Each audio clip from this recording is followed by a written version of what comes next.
Bonjour, mon nom est Pierre Castonguay. Bienvenue au 4e volet des enjeux de l'économie. Ce volet concerne la distribution.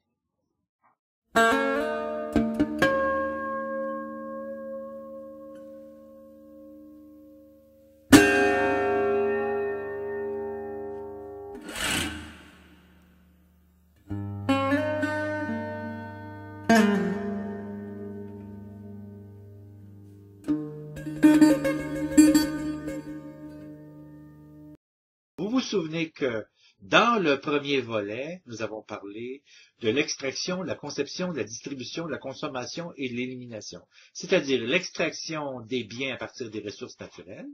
Nous avons parlé de la conception et la fabrication des biens dans les usines, la distribution et la mise en marché, la vente des biens, et puis de la consommation de ces derniers, enfin de l'élimination. Et on s'était dit à ce moment-là que ce système qui va de l'extraction à l'élimination est un système linéaire.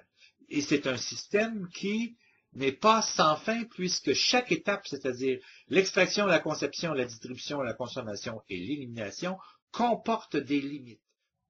Lors du second volet qui portait sur l'environnement, nous avons discuté des conséquences du système linéaire pour l'environnement.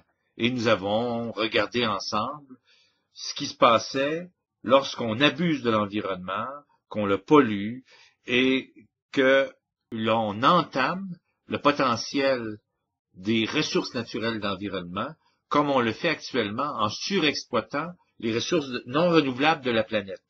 Nous avons vu ensemble que 30% des ressources de l'environnement sont disparues de la planète et que l'on ne peut exploiter ce système linéaire longtemps encore sans voir des conséquences graves pour la survie de notre population.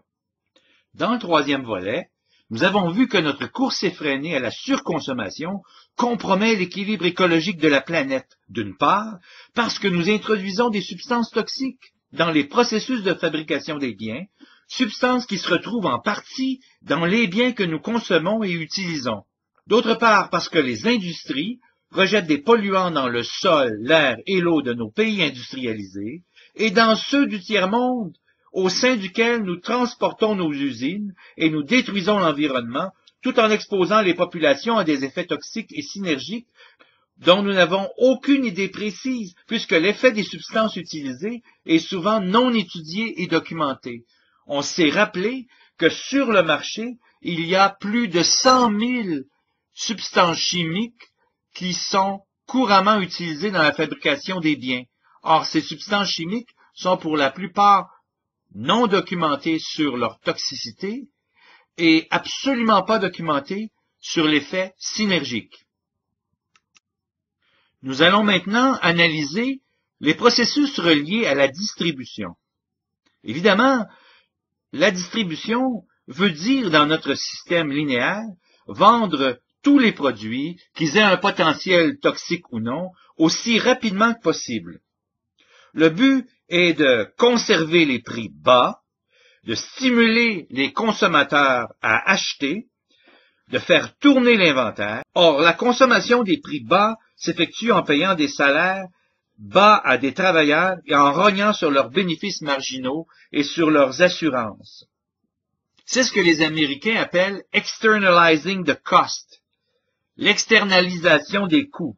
Donc, les coûts réels des biens que nous achetons ne sont pas inclus dans le prix. Il faut se rendre compte qu'en réalité, pour beaucoup de biens que nous achetons, nous ne payons pas vraiment pour ce que nous achetons. Imaginez un petit radio que vous achetez en spécial pour tout simplement prendre des nouvelles. Prix extraordinaire, 4,99. J'achète le radio. Comment ce coût me permet-il d'avoir cet article en main en tenant compte de tous les frais qui sont encourus pour sa fabrication? C'est impossible. Le métal a probablement été extrait d'une mine sud-africaine. Le pétrole nécessaire pour faire le plastique provient peut-être d'Irak ou d'autres pays pétroliers.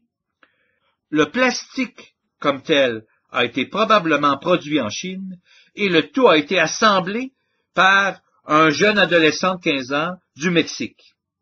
4,99 ne paie même pas le prix du storage sur la tablette, ni le transport maritime, ni le transport par avion si c'est le cas, ni la livraison, ni les prix du camion pour transporter tout cela, et encore moins l'essence.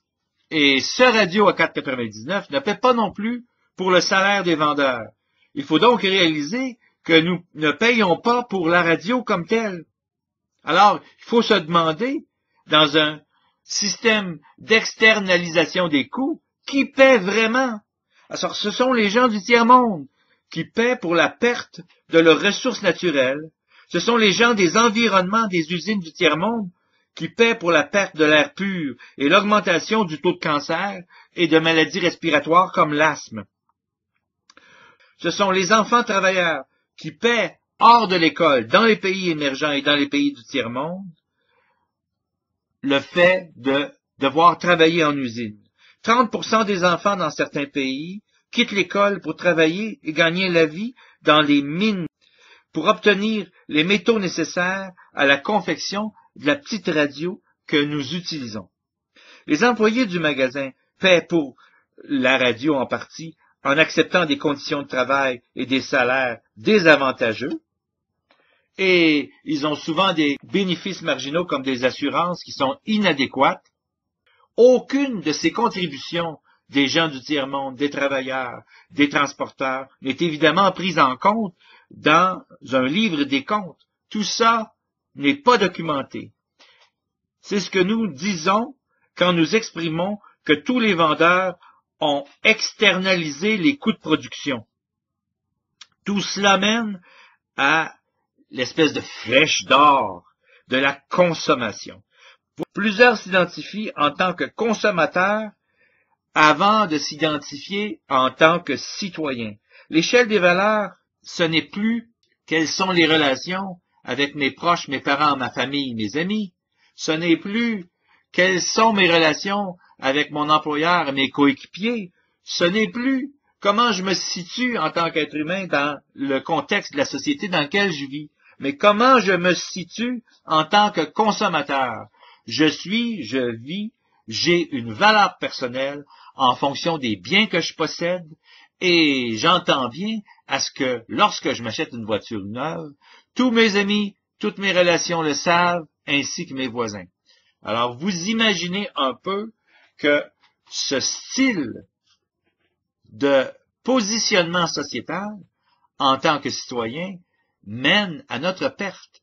Nous vivons dans un système de consommation linéaire dans lequel la consommation devient l'objet central des activités humaines. Alors, dans la prochaine vidéo, nous regarderons ensemble, plus en profondeur, toute cette problématique.